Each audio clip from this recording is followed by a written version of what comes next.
I think most of us have heard by now that Fallout 4 will feature a voiced protagonist.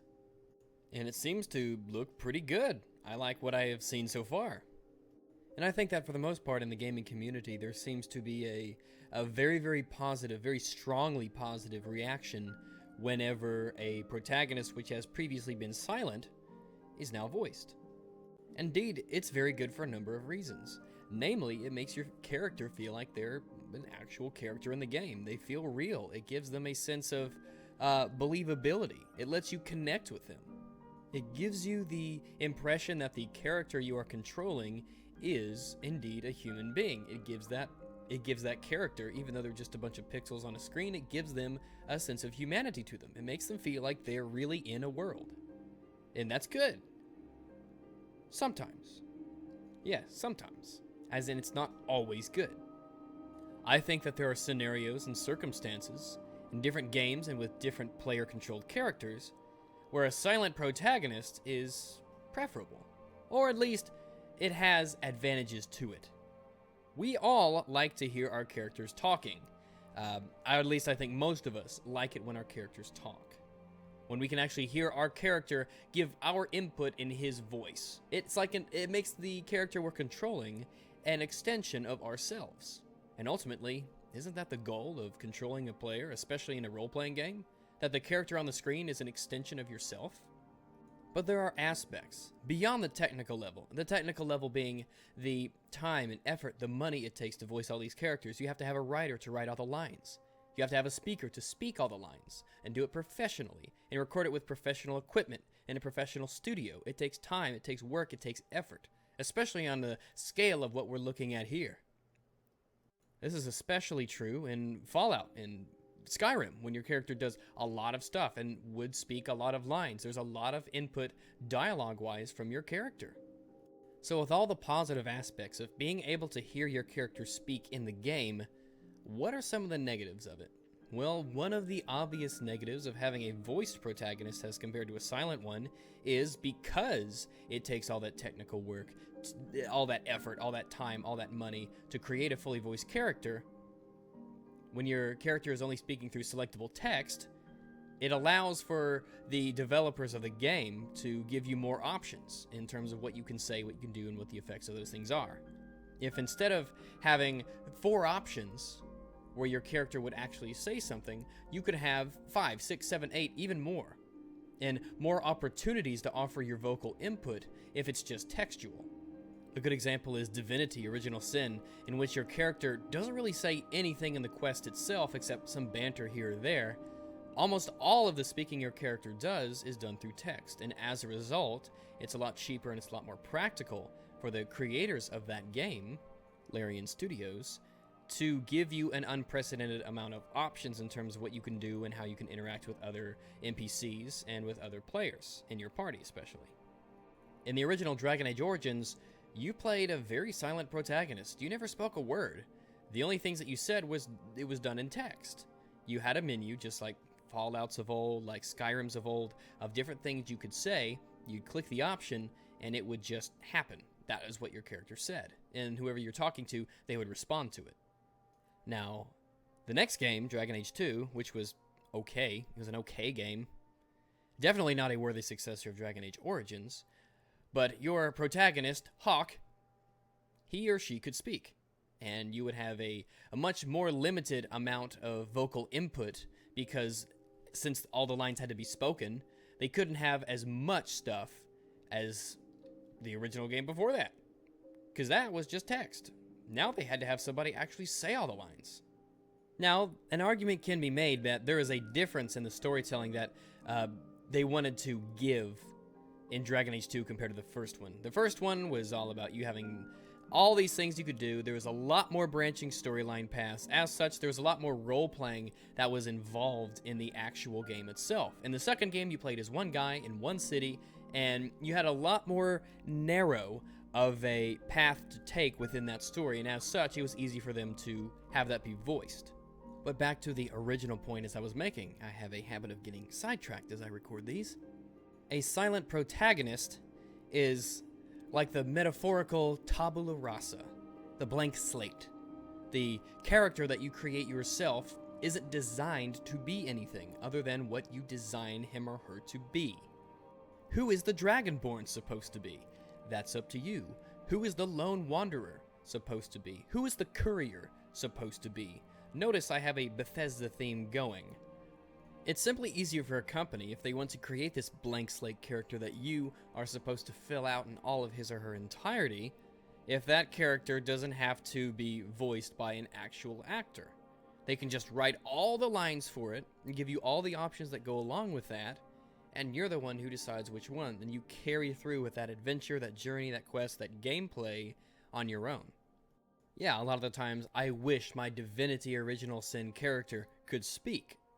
And sometimes they do, just not in the actual text. However, I know that the massive advantage of that is that there is an immense amount of actual stuff, an immense amount of actual things that my character can say as a result. So oddly enough, in the same way that having a voiced protagonist helps you feel more connected to the character and the world, in the same way, having a character who does not have a voice helps you to connect with that character in a different way.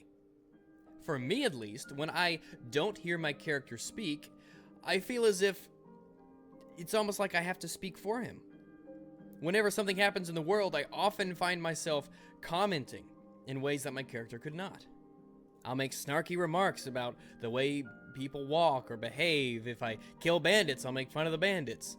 Stuff that my character won't actually do, but I do just because I feel like it's almost what I kind of have to do. It's part of the whole shebang. Just like determining how long my character's nose is, or the shape of his jawline, or if he's a Khajiit, or if he's a Nord or whatever.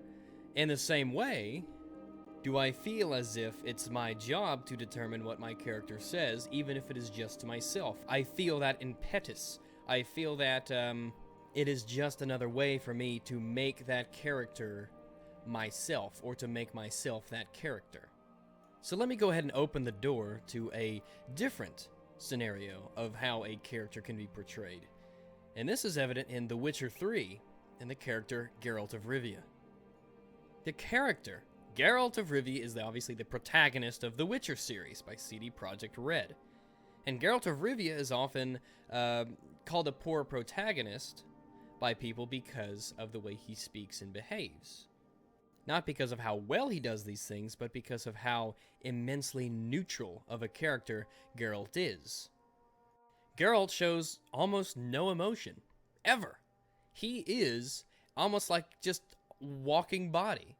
He doesn't smile or laugh, except in very rare circumstances. He just sort of goes through the motions. When you talk with someone and they tell you about their problems, Geralt's very, very upfront about his bluntness.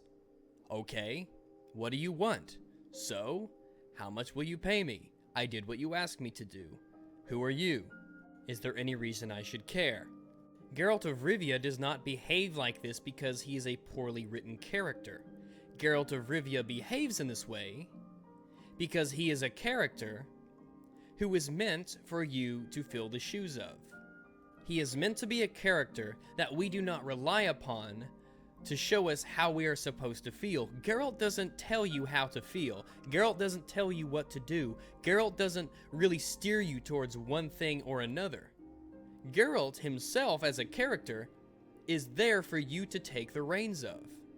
In that sense, you are not role-playing as yourself in a world. You are role-playing as Geralt of Rivia in that world. And the things that he does, the things that he says, the things that make up who he is as a character, those are designed to be done by you. So let's say Cirilla was the protagonist of The Witcher 3. Let's say it was Ciri who was the main controlled player. Ciri was the one whose shoes you filled. Now, the difference, the biggest one between her and Geralt in terms of personality is that, well, she has one. And that's excellent if you're playing as somebody else interacting with her. It's good to meet characters in the game who have the personality, but if you are playing as the character, if your character that you're playing as already has a predetermined personality, then that only limits the amount of things that you can feel and do as a character, because it doesn't matter how you feel about certain aspects of the game, or how you feel about certain things that you witness or see or need to choose from. Your character has already decided how they feel about X, Y, or Z. For instance, a peasant comes up to you and says, "Ah, monster's attacking my village, come and save me." Well, obviously, if you were playing as Cirilla would say, "Yeah, I'll come and help you." So we have no choice. Cirilla decides you're going to go help them because that's what she feels is the right thing to do. She's much more inclined to follow her inner moral compass and go with it. Whereas Geralt can absolutely, believably just say, "No, fuck off." And that's that, and you go on your merry way. Playing as a character who has that personality does not afford you the freedom of choice that playing as a character like Geralt of Rivia would give you. Because Geralt of Rivia is designed to be the character that you play as. In fact, Geralt is probably the best example that comes to mind of a video game protagonist who shows us the point, it's not what you are that matters, it's who you are. Every single person who plays The Witcher 3 is going to play as the same person. You will play as Geralt of Rivia. You will play as a Witcher, a mutant, that guy. You cannot change that. Because you cannot change what you are. You can change who you are. And that is what Geralt of Rivia allows us to see clearly. The way this is able to be done is because Geralt of Rivia is so monotonous. He's such a flat character. Because he's designed to be that way. If Geralt had a personality to him, or at least an appreciable personality, then it would be impossible for us to make the decisions that we make in this game without either contradicting the storyline or going against the idea that we are truly in control. So even though, yes, Geralt of Rivia has a voice, everything he says, you can hear him say, it is done in a way that still allows the player to be the one to make all of those decisions. Commander Shepard from the Mass Effect series is another excellent example of this. Commander Shepard is 1,000 different things to 1,000 different people, until you get to the end. So hopefully now that I've said all that, you all can at least see why I think that there's a lot of benefits to having a character who's either not voiced at all, or who's voiced in the way that Geralt of Rivia is voiced.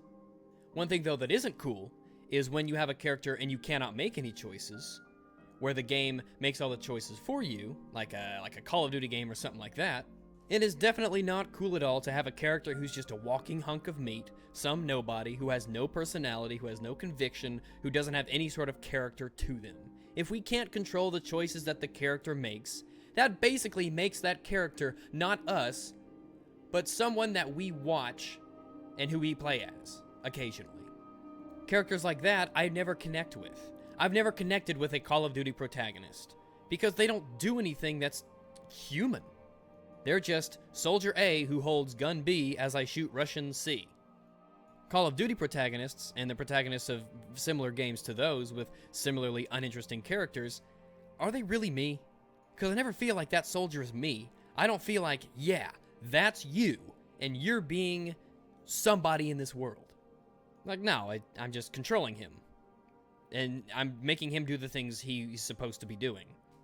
So those are my thoughts on characters being portrayed with voice, without voice, or in a flat, blank slate kind of way. Just to go ahead and put my 2 cents out there. And so with that, I guess I'm off to go Fulton some sheep.